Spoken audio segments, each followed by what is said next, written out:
How to add Google Map locations to Instagram. Hi everyone, this is Max. I hope you are doing great, so let's start without wasting time. Now in Google Maps, choose any of the location.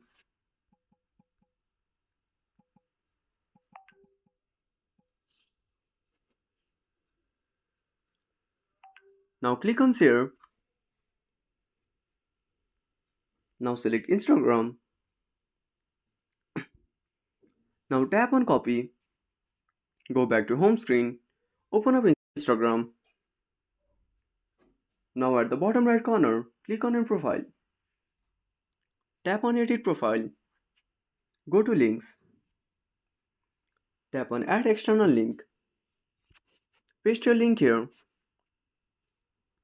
Now add the location name and tap on OK. So that's it.